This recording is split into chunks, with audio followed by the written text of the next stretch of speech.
How you doing, everybody? Welcome to Fusing Topics with the Topics.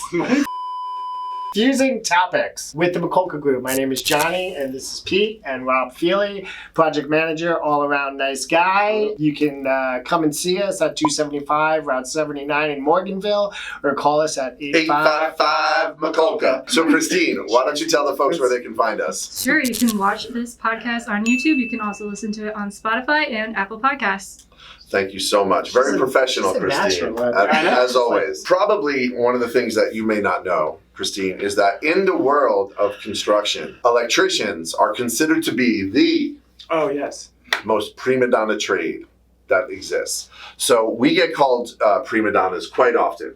And that is because we are always prancing around job sites telling people what's wrong and why they can't do what they want to do because it's going to be a problem later. Yes. So why are we considered to be prima donnas? And I would like to talk about this for a couple of minutes because I think it's important to understand that, first off, we do get a bad rap. And second of all, there is a reason that we are known as the annoying prima donna electricians. So one of the things that I had to realize when I was learning how to be an electrician, I'm sure you had this realization too, is that we have to know something about everybody else's job. And this is what was difficult for me to grasp when I was an apprentice and working with my dad. He would say, we have to jackhammer the concrete so we can run our conduit through the foundation wall. And I go, isn't that a mason's job? Like, doesn't a mason deal with concrete? No, we deal with that, but we have to know about masonry. We have to know about rebar. We have to know about construction. We have to know where the sill plates are. We have to know what kind of block it is. Is it cinder block? Is it poured foundation? We have to know all that before we start to drill a hole to even bring the right tool to the job. We have to know about all that. That's why when we get a phone call that says, hey, listen, I need a wire run from point A to point B, we have a ton of questions. Yeah, we do. What are we running through? Where is it? What kind of wire? What equipment is it going to control? And, and I get it. A lot of people they go, how hard could it be? You're an electrician, buddy. I want a wire from there to there. I want the thing to run when I'm done.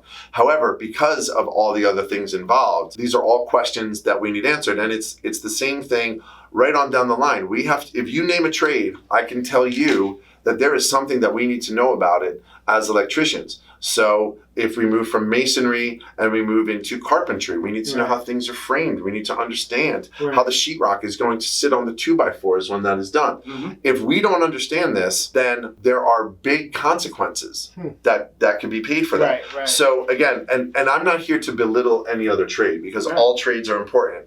But if you put the wrong color paint on the wall, that does not have the same ramifications as us not understanding that we can't run a piece of wire through an active AC duct. And so ultimately, we are prima donnas. Would you agree with that, Rob? I would agree with that. I think the term has been used more in like the last 10 years. It used to be, say you were doing a new house 20 years ago. First guy in was the plumber, and he would be able to work alone, do all his plumbing. Second guy would be the HVAC, he would do all.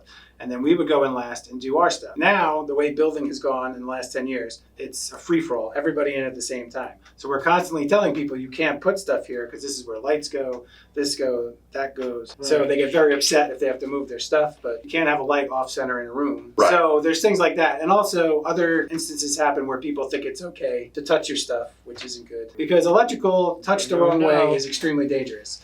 So we get very prima donna-ish, I should say, when we see things of ours touched, whereas other people don't take it as badly as we do. Right, and I think like a clear example is if we're in there before the HVAC guys and somebody cuts our wire and doesn't tell us. Or tapes it back together. Yeah, that's a big problem. It's a huge problem. That's a big problem. And so it's those types of things they throw us into. I think the proper word might be tizzy.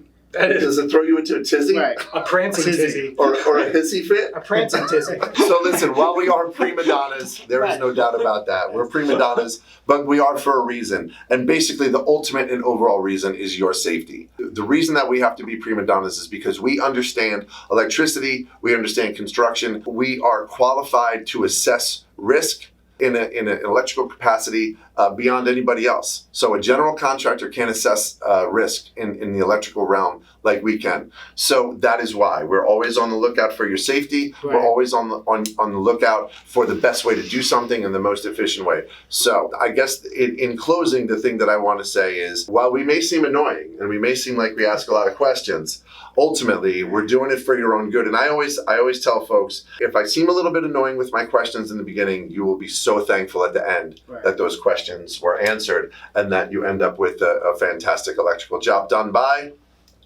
the Mikulka Group, 855 Mikulka. So, Johnny, Yes. what are we going to talk about today? All right. So this one was kind of on the spot. So what came to mind was foreign movies that were remade by Americans. Right? For whatever reason. I don't like it. The movie industry in Hollywood in particular has thought, like, let's take a great foreign movie and make our own version. Now, has it worked? Yes. A good example of that would be La Cage aux Folles, baited to Birdcage with Robin Williams. Is that a good case? Absolutely. Robin Williams and Right. Nathan Lane. It was fantastic. I can't think of the name. It was really What's good. the Scorsese movie with Boston? And The Departed. The Departed. That was a foreign movie as well. Yes. Not many people know that. Good one, Rob Feeley. So why they remade The Girl with the Dragon Tattoo, I have no idea. It was perfect just the way it was. Stop making foreign movies and, Hollywood did it. I think Stop piggybacking doing it. off that is Piggyback. TV comedies. Almost Right. all good American ones were usually a BBC one first. Three's Company. Yes. The Office. Yes. Too close for Sorry, I'm comfort. passionate All of about it. that one. Dude, I hit the millennial. Yeah. Well, I gotta say, The Office, both versions were fantastic. Oh, the BBC one's way better. That was better than I thought it would be. Okay. It really was. But can we talk? Somebody has an opinion. Well, Christine had. Right, she was excited. You about got her. She got excited. She wanted to come on this side of the camera, I think, and talk about it. I really did. yeah. So, Rob, is there anything you want to say before we sign off here? No, I think we hit it all.